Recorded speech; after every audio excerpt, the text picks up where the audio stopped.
Project and the Ford Foundation. Additional funding by the Arthur Vining Davis Foundations.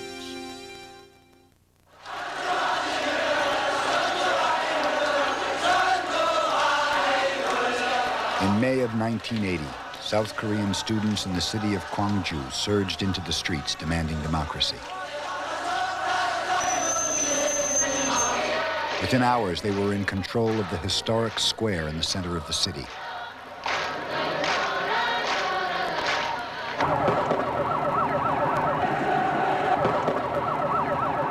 The South Korean government responded with savage force.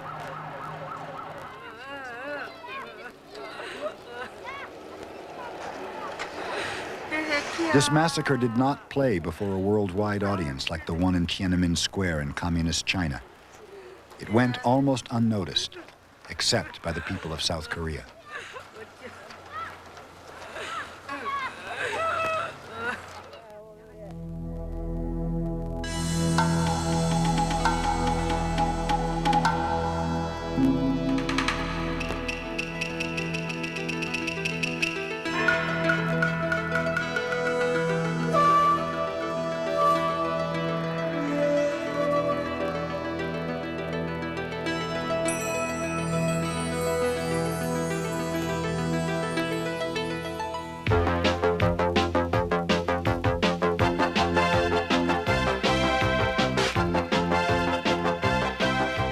Seoul, South Korea. In just 3 decades, it has been transformed into a metropolis that rivals New York, Paris, and Tokyo.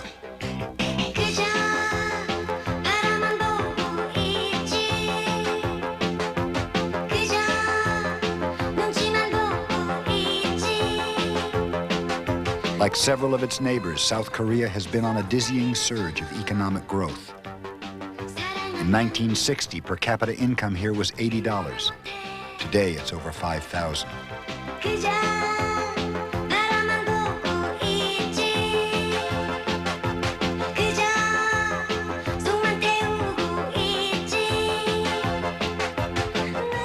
At the Riverside Disco in the south of Seoul, the crowd is young. So is the country. More than half of South Koreans are under 30. These young people remember little of the hard times their parents faced after the Korean War.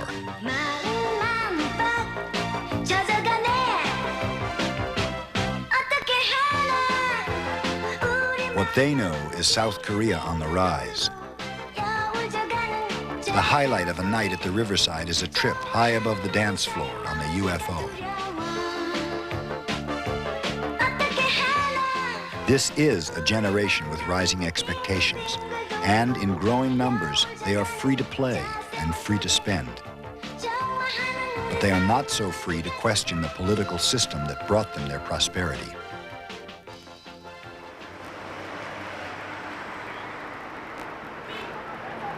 For decades, the South Korean government suppressed free speech and the rights of workers in the name of national security and economic growth. Now, that economic growth has triggered demands for greater democracy. But the government and its critics have not yet learned to speak the language of compromise.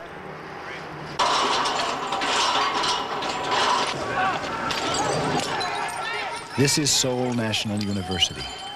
Riot police are under orders to arrest left-wing students for showing a banned film. The students fight fire with fire.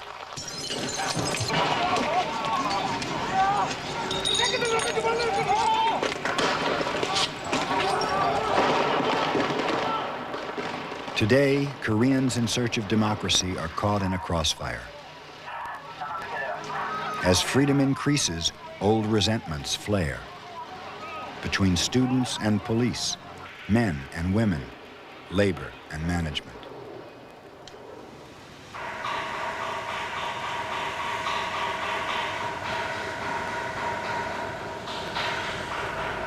This is the city of Ulsan.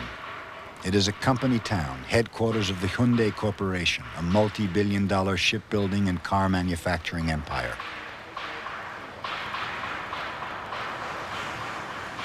Hyundai is one of 4 companies which control 60% of the Korean economy. For decades, it had no stockholders, no independent unions, and was controlled by one man, Chung Ju-young. He founded Hyundai in 1947. 우리가 좀 가난하고 어려웠기 때문에 우선 I was 22 years old when I first started, and I began the business with a small auto repair shop. At the time, my only goal was to take care of our basic needs, our food and shelter. So I never planned to make it as big as today. I just worked hard, and eventually it became as big as it is today. 그 일을 열심히 해가지고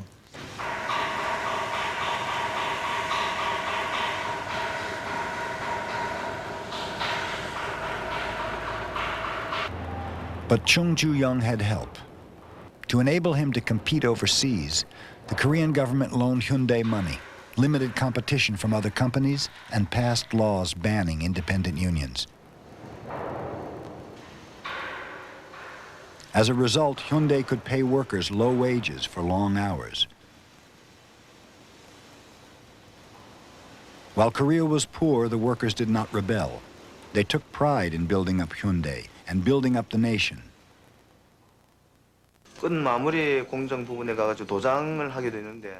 We made ships, and I took care of the finishing touches on the paint. That not only helps prevent rust, but it also beautifies the ship. I was in charge of that department. For 8 years, Kim Moon-bae worked for the Hyundai shipyard. Now he travels the country seeking support for the Hyundai-fired workers' union. When he can, he comes home to visit his elderly parents.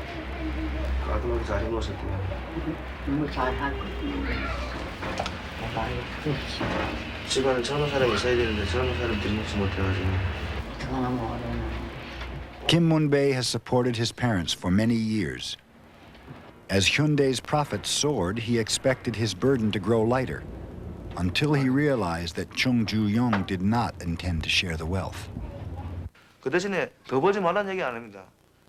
I'm not saying he shouldn't make any more profit, but when he's earning from 100 to 700 million, that kind of money, we are expecting that some of the profits he's made will be shared with the workers. That's the proper thing to do.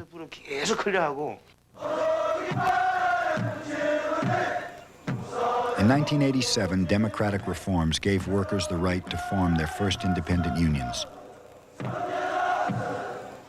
Suddenly, Hyundai workers were no longer sons dependent on the goodwill of their father, but equal partners at the bargaining table. But after decades in total control, management had no experience with upstart workers making demands. And neither side had any experience with compromise. When negotiations deadlocked, Hyundai workers occupied the shipyard.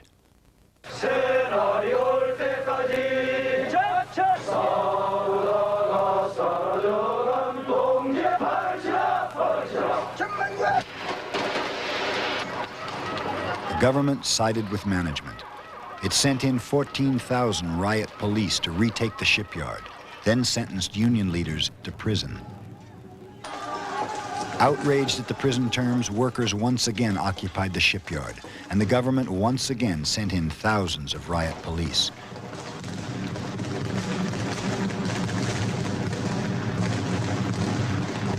By the end of the 2-year battle, workers had won large pay increases.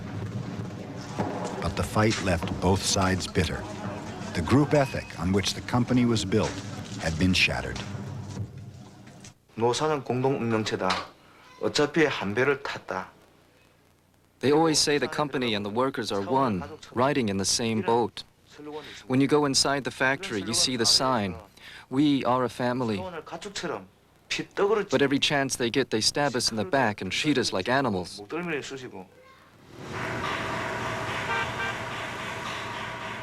The story of Hyundai is the story of South Korea. Each year of economic growth brings more demands for democracy. But democracy has come slowly in a country with a centuries-old tradition of authoritarian rule.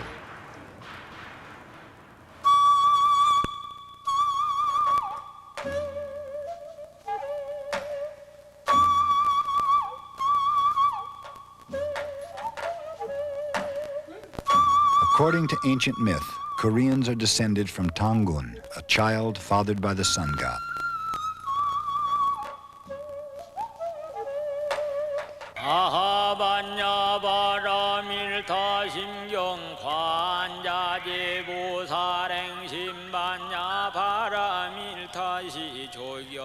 Korea's birth as a nation came in the 7th century AD, when the kingdom of Shilla conquered its neighbors on the Korean peninsula. To promote national unity, the Shilla kings decreed Buddhism the official religion of the new land.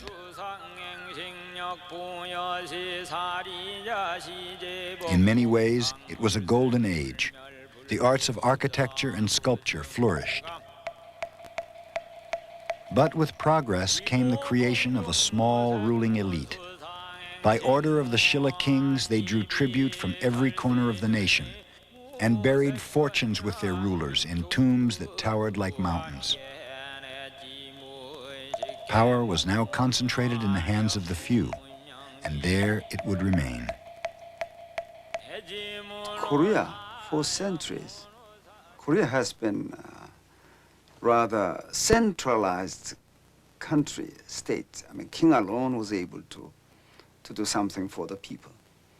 And no really great leaders were able to emerge. And that tight control made it impossible for Korea to enjoy some decentralization. More than 1,000 years of rule by kings finally came to an end in 1910. But at a time when many countries were experimenting with democracy, Korea was being occupied by Japanese invaders. Until 1945, the Japanese ruled Korea with an iron hand. They forbade the speaking of Korean and forced the populace to take Japanese names. You had no democratic tradition. Before the Japanese took over and made Korea a colony, you had the Yangban, the aristocracy, and an emperor, so to speak. And in other words, a very authoritarian system. They traded that for a Japanese system that was equally authoritarian. With the defeat of the Japanese in World War II, the Koreans welcomed both the Russians and the Americans as liberators. Many believed a new era was at hand.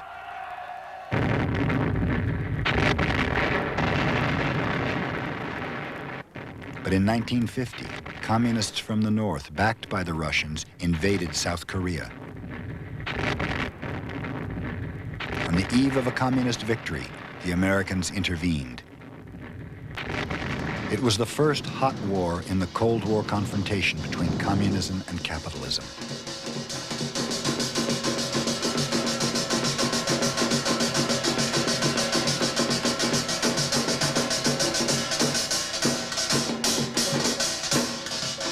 Four million Koreans were killed in the war. But there was also another casualty: democracy. For when the war was over, a demilitarized zone divided Korea into two nations, ruled by two intensely antagonistic regimes, each of which would suppress democracy in the name of national security.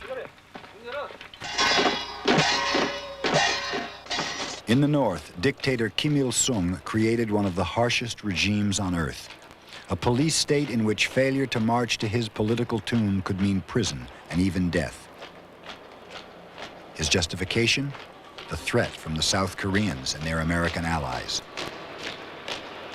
From the point of view of the North, here this little country of 14 million is confronted by the huge superpower, and it's given Kim Il-sung a justification for his regime. Well, and from the South, too, Park Chung-hee was able to justify his repressive political system on the grounds that here they were with these hordes of communists 23 miles away and ready to pour south, and therefore we can't afford to have freedom. We can't afford to have democracy. We've got to have a nation alert and organized and disciplined and ready to resist. Park Chung-hee was president of South Korea from 1963 to 1979. To protect his nation from the communists, he adapted a 19th century Japanese slogan, "Rich nation, strong military."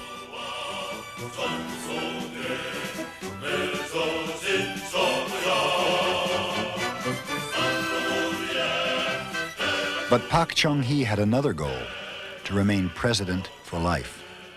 And so he used his most powerful weapon, the economy, to destroy his opponents.